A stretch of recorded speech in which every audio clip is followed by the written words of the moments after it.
لا اله الا انت سبحانك اني كنت من الظالمين لا اله الا انت سبحانك اني كنت من الظالمين।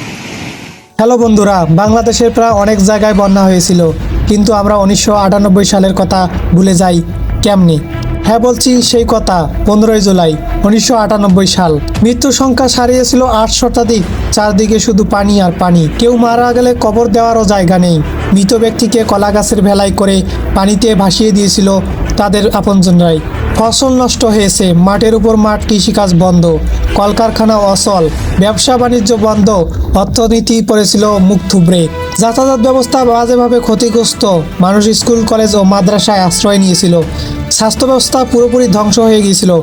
1998 সালের বন্যায় মানুষের থাকার জায়গা ছিল না, ইনকাম ছিল না, খাবারের অভাব, সংসার বলতে কিছুই ছিল না। বন্যার ভয়াবহ রূপ দেখলেই সত্যি অনেক অবাক হতে হয়। বৃষ্টি হচ্ছিল প্রচুর পরিমাণে, নদীর পানি আরও ফুলে ফুপে উঠেছিল। বাংলাদেশের শত শত নদী রয়েছে, আর সব নদীর উৎপত্তি স্থল হচ্ছে ভারত অথবা চীন। আর প্রতি বছর বর্ষার সময় নদীতে প্রচুর পরিমাণ কলিবয় নিয়ে আসে, আর এতে আরও পকেট হয় বন্যার পানি। প্রতি বছর বাংলাদেশের নদীগুলো বহন করে 263 টনেরও বেশি পলি। যদি এই পলিগুলো জমা করে রাখা যেত, তাহলে 5 বছর শ্রীলঙ্কার মতো একটি দেশ গড়ে উঠত সাগরে। প্রচুর পরিমাণ পানি আসে হিমালয় থেকে, তার উপরে ভারতে তাদের ফারাক্কা বাঁধের সবগুলো গেট খুলে দিয়েছিল। তখন টানা 3 মাসে বন্যার পানি কম ছিল না একদম। বাংলাদেশের 3 ভাগের 2 ভাগেই ছিল পানির নিচে। এ সময় 3 মাসে বন্যার পানি কম ছিল না একদম। বাংলাদেশের 3 ভাগের 2 ভাগেই ছিল পানির নিচে। ইতিহাসে এর চেয়ে ভয়াবহ বন্যা আর ছিল না।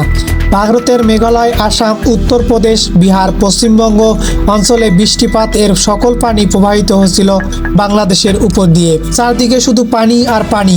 কেউ মারা গেলে তাকে কবর দেওয়ারও জায়গা নেই। মৃত ব্যক্তিকে কলা গাছের ভেলায় করে পানিতে ভাসিয়ে দিয়েছিল তাদের আপনজনরাই। লক্ষ লক্ষ মানুষের সংসার ছিল লণ্ডভণ্ড। মানুষের ঘরের চাল পর্যন্ত পানি। খাওয়া দাওয়া, ঘুমানো, প্রস্রাব, পায়খানার সবাই করতে হয়েছিল ঘরের চালে। সে সময় এক বাড়ি থেকে অন্য বাড়িতে যাতায়াতের ব্যবস্থা ছিল কাঠের ছোট ছোট নৌকা।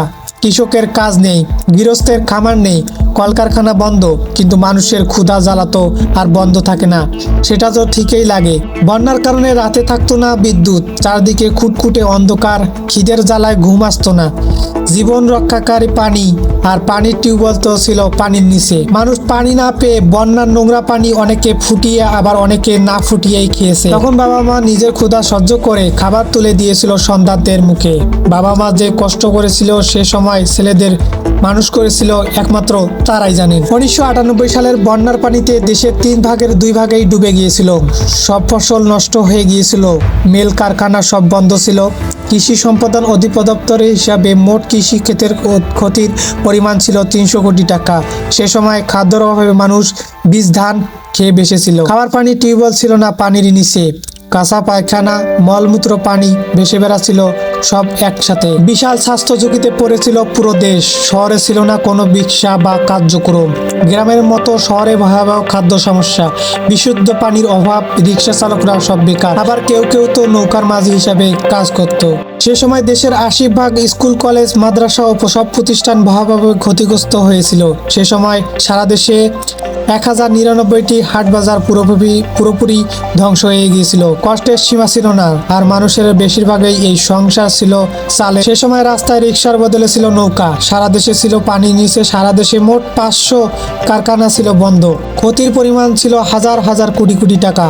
বেকার ছিল অনেকেই। প্রায় হাজার হাজার গ্রাম এবং হাজার হাজার শহর তলিয়ে গেছিল পানির নিচে। পুরো রাজধানী ছিল পানির নিচে। 1998 সালের বন্যা ধনী গরিব সবাইকে দাঁড় করিয়েছিল এক কাতারে। বন্যার পানি, ড্রেনের ময়লা সব একত্রে তৈরি হয়েছিল বিশাল নোংরার পরিবেশ।